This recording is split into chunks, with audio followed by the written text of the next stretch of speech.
کہ ہم نمازیں نہیں پڑھتے تھے، ہم مساکین کو کھانا نہیں کھلاتے تھے۔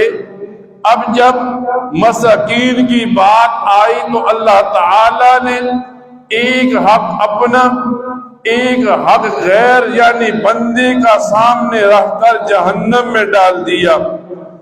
جب مسلمان دنیا میں آیا تو اس کے سامنے مثالیں رکھی کہ اللہ تعالی مال دیتا ہے آزمانے کے لیے۔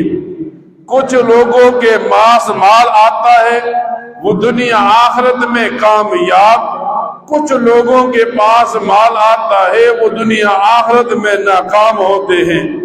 پھر مثال پیش کی، نبی کریم صلی اللہ علیہ وسلم کے زمانے میں سیدنا حضرت ابو بکر صدیق کی مثال پیش کی کہ جس آدمی نے دین کے لیے اپنے گھر کا سارا مال لا کر رکھ دیا۔ حضرت فاروق اعظم کی مثال پیش کی، جس نے گھر کا آدھا مال لا کر دین کے لیے رکھ دیا۔ تو قرآن کریم نے انہی لوگوں کو رضی اللہ عنہم ورضوا عنہ، اللہ ان سے راضی، یہ اللہ سے راضی ہونے کا انعام دے دیا کتابوں کے اندر۔ اور پھر قرآن کریم کے اندر اللہ تعالی نے زکوٰۃ اور عشر نہ دینے والوں کی مثالیں بیان کی۔ فرمایا بنی اسرائیل میں ایک آدمی تھا اور اس آدمی کا اپنا ایک باغ تھا۔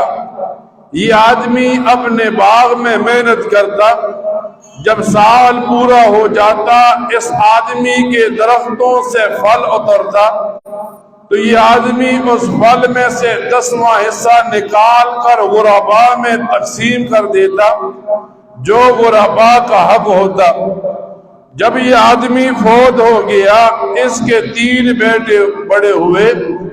اب ان 3 بیٹوں نے آپس میں صلاح مشورہ کیا، پھل پکنے کے دن ہیں، غریبوں کی نظریں ہمارے باغ پر ہیں، جب ہم پھل اتاریں گے یہ مانگنے کے لیے آ جائیں گے اور پھر ہمارا جو پھل ہے وہ کم ہو جائے گا۔ تو اب ہم کوشش کریں گے رات کو پھل اتاریں گے تاکہ کسی کو پتہ بھی نہ چل سکے اور ہم اپنے پھلوں کو محفوظ کر لیں۔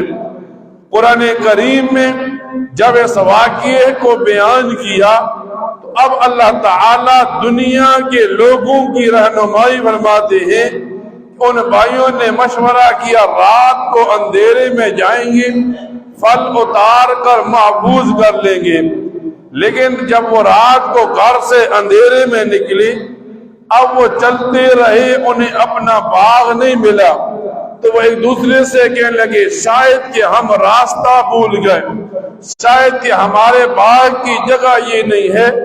لیکن اصل میں اللہ تعالیٰ نے کیا کیا، انہوں نے غریب کا حق دبانے کی کوشش کی، اللہ تعالیٰ نے ان کے باغ کو ہی تباہ و برباد کر دیا۔ اب ایک مسلمان دنیا میں آتا ہے تو شریعت کے احکامات اس کے سامنے رکھ دیے جاتے ہیں، پھر اسے بتایا جاتا ہے یہ کامیابی کا راستہ ہے، یہ ناکامی کا راستہ ہے۔ جب نبی کریم صلی اللہ علیہ وسلم مسلمانوں کے نبی بن کر مبعوث ہوئے تو مسلمانوں کو بتایا جو آدمی زکوٰۃ نکالے گا مال پاک بھی ہوگا، مال محفوظ بھی ہوگا، مال میں برکت بھی ہوگی۔ پھر کتابوں میں یوں واقعہ آتا ہے، ایک نصرانی عیسائی آدمی مسلمان نہیں ہوا، لیکن اس آدمی نے اپنے مال سے زکوٰۃ نکالنا شروع کر دی۔ پھر ایسا ہوا اس کا سامان اونٹوں پر لدا ہوا کہیں سے آ رہا تھا، راستے میں چوری ہو گئی، کسی نے اسے بتایا آپ کا مال ڈاکوؤں نے لے لیا۔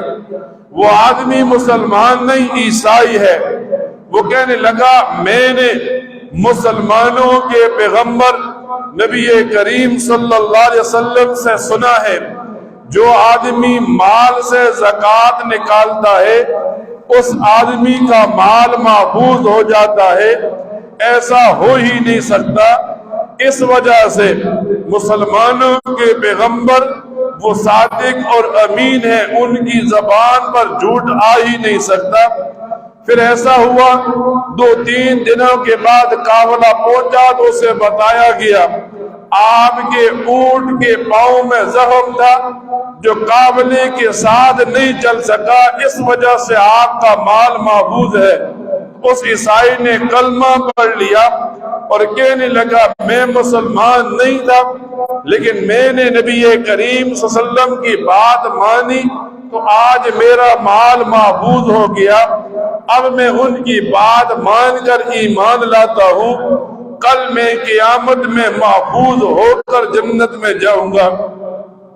آج ایک مسلمان سمجھتا ہے اگر مال سے زکوٰۃ نکالوں گا مال کم ہوتا چلا جائے گا، لیکن اللہ تعالیٰ کا وعدہ ہے جب مال کم ہو لیکن برکت ہو تو وہ اس مال سے بہتر ہے جو زیادہ ہو لیکن برکت نہ ہو۔ ایک آدمی کا واقعہ آتا ہے، وہ کسی صحرا میں جنگل میں چل رہا تھا، اس نے اوپر بادل دیکھے، بادلوں میں سے آواز آئی فلاں آدمی کے باغ پر جا کر برس جاؤ۔ اب اس آدمی نے جب یہ آواز سنی تو یہ آدمی بھی ان بادلوں کے ساتھ چل پڑا۔ بادل ایک باغ پر گئے اور صرف باغ پر بارش ہونے لگی، ارد گرد میں بارش نہیں ہوئی۔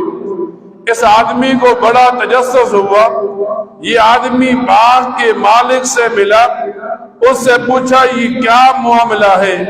تو وہ باغ کا مالک کہنے لگا میں سال بھر اپنے باغ میں محنت کرتا ہوں، جب سال کے بعد باغ میں پھل پک جاتا ہے میں سارے پھل کو اتارتا ہوں، پھر پھل کے 3 حصے کر دیتا ہوں، ایک حصہ باغ کے لیے رکھ لیتا ہوں، اسے بیچ کر باغ پر لگاتا ہوں، ایک حصہ اپنے آل و عیال کے لیے رکھ لیتا ہوں اور ہم پورا سال اسے خرچ کرتے ہیں، اور تیسرا حصہ میں اللہ کی راہ میں تقسیم کر دیتا ہوں۔